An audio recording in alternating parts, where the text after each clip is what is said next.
Okay, so for like a year or two or three, I've been thinking about my long lost American Girl doll that my mom like definitely donated when I was in college or maybe shortly after. I'm not positive that she like donated her or threw her away, but I don't have a relationship with my mom because of some like active addiction and abuse stuff. So I feel like I can't call her out of the blue like, hi, I know it's been over a year since we spoke, but have you seen Samantha Parkington anywhere? No? Okay. I'm a heinous bitch? Okay, cool. Have a nice day.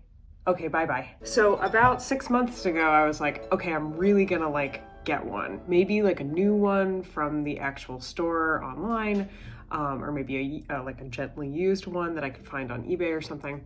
But I couldn't let myself buy the dang thing. I was like, it's not the same. It's not like my special one that I had as a kid. It's different. So instead, I like went on thrift books and I bought the like Meet Samantha book for $3, and then I also bought a cookbook that had like Edwardian era easy for kids to cook recipes. Oh my goodness, the 1990s food photography situation it really gets me. It's incredible. 90s food photography is one of my favorite eras of food photography ever. My dad was a photographer and I grew up like visiting him on set sometimes in the pre-digital age where he would let me like peel a Polaroid or like go run in and hold the light meter because you have to, it's like before Photoshop stuff, everything has to be like exactly right the first time. So when I look at these like 90s food photo styling situations, it makes me think of like how perfect the set had to be in order to get the image. And for some reason, there's always this like glowy yellow gel that they're using on one of the strobe lights. And there's always like a really short focus. So there's lots of soft stuff in the background. I love this. I love this. My mom got me Samantha, the American Girl, when I was like 7 or 8, which is like perfect doll obsession age. And I used to make her clothes, and I used to get like Sculpey clay and make her a little food. And I'm not sure what specifically kicked off my interest in historical costuming and sewing, but this era of like combination history and doll obsession could really have contributed. And by could have contributed, I mean is probably way more formative than I realized until now. So I went on eBay, and some of the American Girl dolls are really, really expensive. Like, you know, never been played with before, fresh in the box from 1998, like nobody's ever touched them.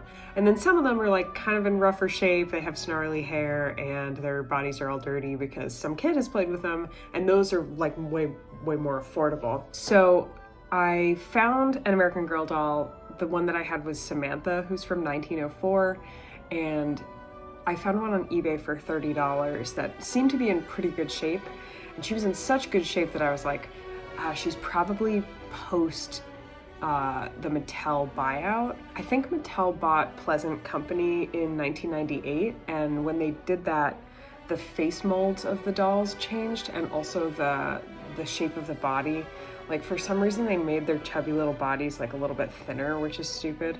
And you know, I'm like, it's a beautiful Samantha, and she's still awesome, but it's not the one that I remembered from my childhood. So then I bought another $30 doll that I think is probably going to be in rougher shape, and I'm going to open her right now. Anyway, I'm going to heal my inner child by making a matching outfit for me and this doll. This is a doll channel now. I just got out of the tub because I got a UPS notification that my American Girl doll is here.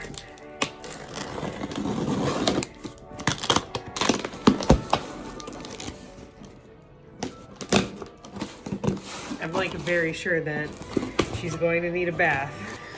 Oh my God, 8-year-old me is freaking out right now. Oh my God.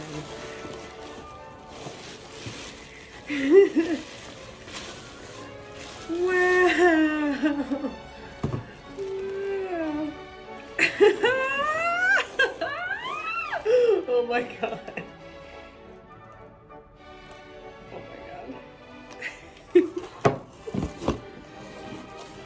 Wait a second. All right.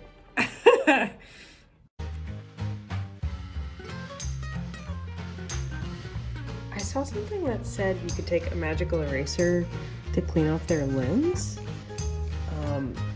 But I just noticed that there's this like pink highlighter marker spot on her foot, and I swear the one that I had in the late 90s, early 2000s had that same like pink mark on it.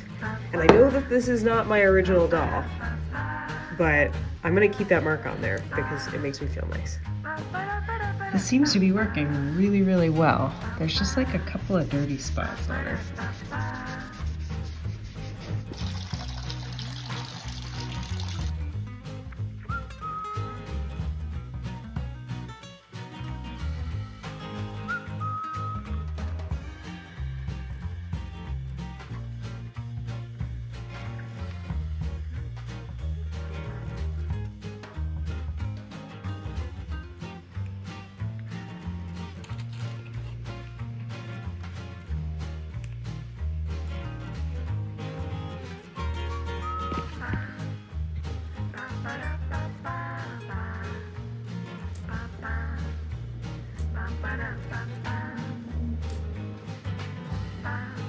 I can't stop doing this. Wait, I gotta get the two teeth.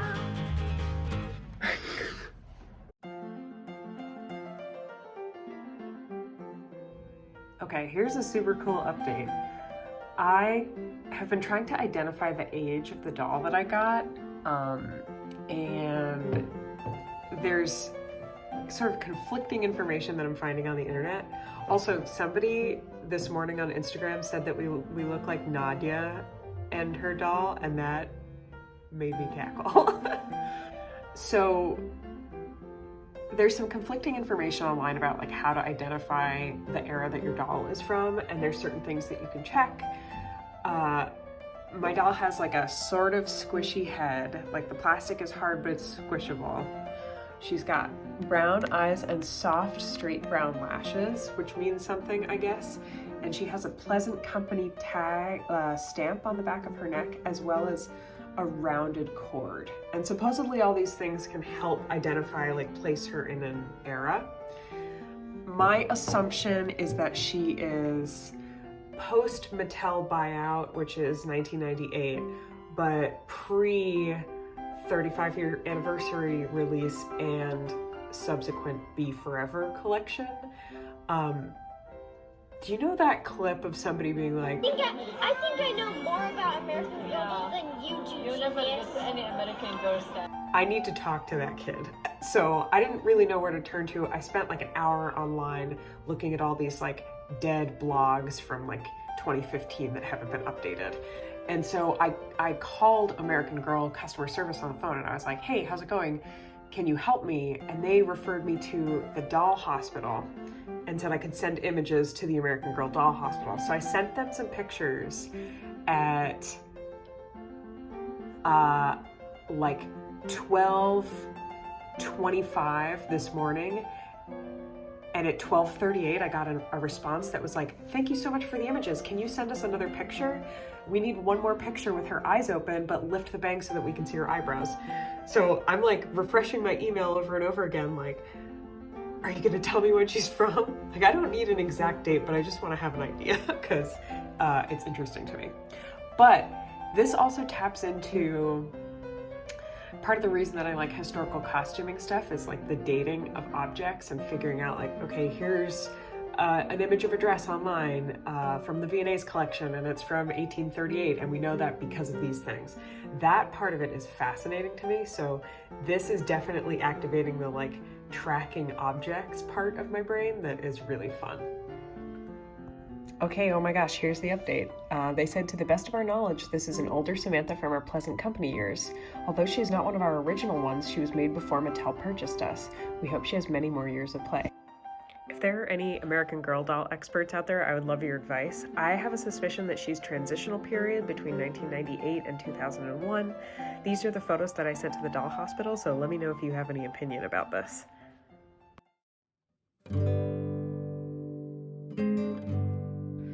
So instead of making Samantha's meet outfit, which looks like this, I want to make her birthday dress, which looks like this, and also like this. And I'm going to be using this pink silk taffeta that my dad gave me. It's vintage. I've been afraid to cut into it, and I feel like this is the perfect project for it because I'm only going to use like 1 square foot of fabric for the whole dress, and it'll help me like break this fabric in.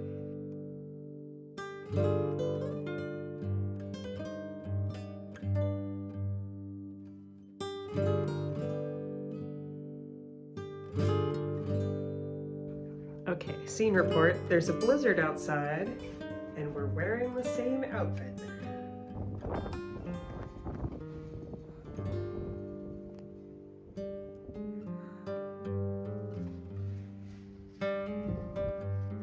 I made this shift with a scrap of fabric from this shift. Okay, I'm gonna go cut into the silk that I'm scared to cut.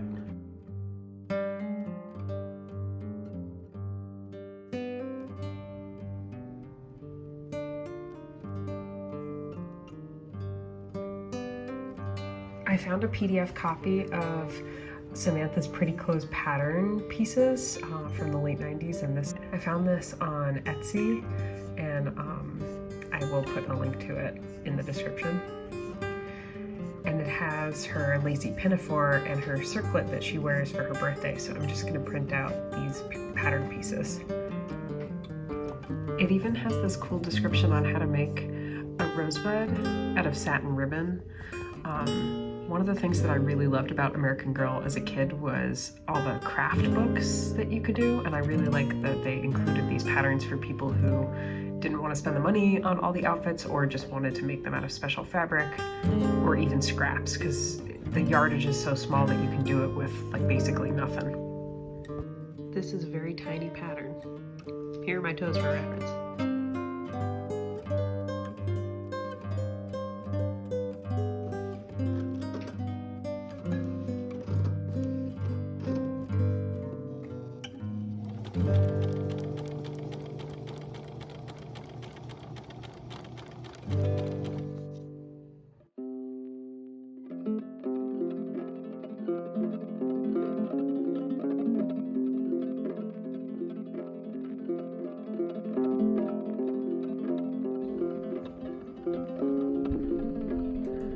The day after the blizzard, it was super sunny and beautiful, and after some shoveling and goofing off, I decided that if I was going to make Samantha's birthday dress, I should probably also make her jelly biscuits from the Samantha cookbook that I found on Thrift Books.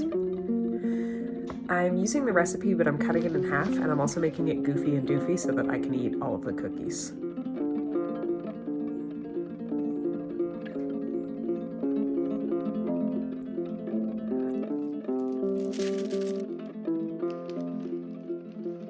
I'm using these cool antique cookie cutters that I found at the thrift store a bunch of years ago.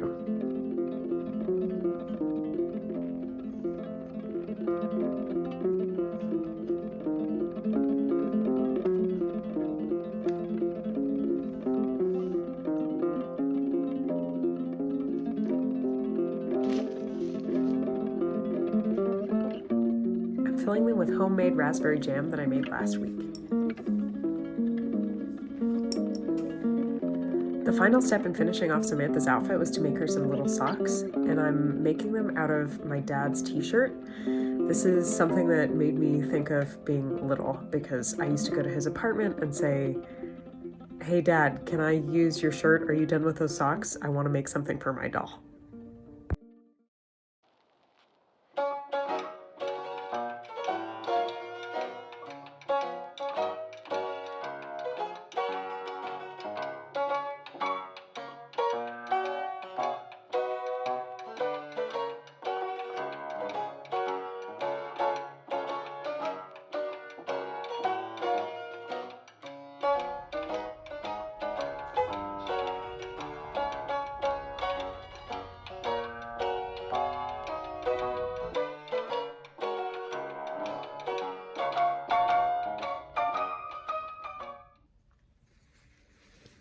I had so much fun making this dress, and I want to make another outfit where we can match each other, because this dress isn't exactly how I dress. This is how I dress. So I made a tiny version of this same exact outfit.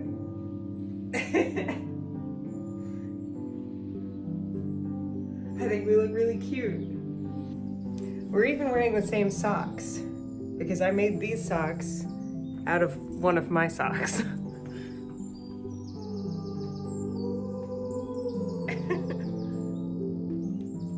I even made a version of the hood that my Aunt Emma made for me.